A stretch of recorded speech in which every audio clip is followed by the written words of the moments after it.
Toyota Innova. So push start installation with remote start. Version 2 to kinabit natin. May kasama ng mobile application to. Tapos nag-avail na rin siya ng alloy case tsaka ng OEM chime natin. So parinig ko yung chime natin. Ito siya. Yan yung tulog niya. Okay? Tapos pwede na kayo mag-remote start sa application or dito sa key fob natin. Press 3 times lang sa lock button. Tapos naglagay din tayo ng ignition start delay para mawala mo na yung mga airbag sensor dun sa cluster tsaka siya mag-start. So goods yun for diesel. Depende na sa inyo. And free naman yun. So start natin remotely. 1, 2, 3. After 8 seconds, kapag nawala na yung mga airbag sensors dun sa cluster, tsaka siya mag-i-start. So ito yung bago nating alloy key fob cover. Kulay black. Okay? Pag lumapit kayo dyan, mag-automatic unlock yan. Papasok na lang kayo sa kotse nyo para i-drive siya. Okay? Yun, itawag sa loob. Sir, sir, tagasan nga ulit kayo, sir? Taga Bicol. Bicol. So another people from Bicol for this day. So nakakadalawa na tayo ng Bicol for this day. Sir, salamat sa pagdayo, sir. Sir, baka akalain nila ini-start mo sa loob, ha? So ito yung button natin.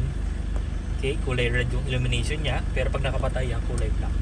So pag aksidente mo na pindot yan, guys, hindi mamamatay ang kotse. Unlike sa push start ng kasa, pag pindot mo, mamamatay kahit hindi ka nakatapak sa brake. So ito, mamamatay lang siya pag tumapak ka sa brake, sa pindot.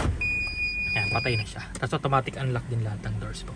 Automatic transmission, park luggage, tsaka handbrake. Kapag naka-drive or naka-reverse, hindi siya mapapatay.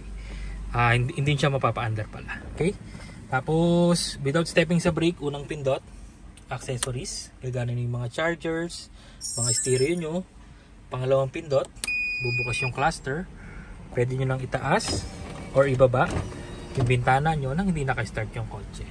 Pangatlo, patay. So typical push start button lang, guys. Okay? Pag gusto mong start, apak sa brake, isang pindot. Then after 8 seconds, kapag nawala na yung mga airbag sensors, nag-check engine na yung kotse, tsaka siya mag-i-start. Okay? So ignition start delay ang tawag dyan. And free naman po yan, guys. Walang bayad. Sabihin nyo lang sa amin kung gusto nyo ng ganyan. Then ilalagay natin. Alright? So again, may free mobile application na to. With 2 years warranty, guys. Guaranteed clean wirings, quality insulation. And then free back to zero fumigation pa after the installation. So maraming salamat po. Ito ulit si Sir. Sir, quick interview. Kamusta po dito sa atin, Sir? The best. Hindi ka naman napipilitin, Sir, ha? The best. Hindi. Sige po, Sir. Sir, maraming salamat po, ha? God bless you all, guys. Bye-bye.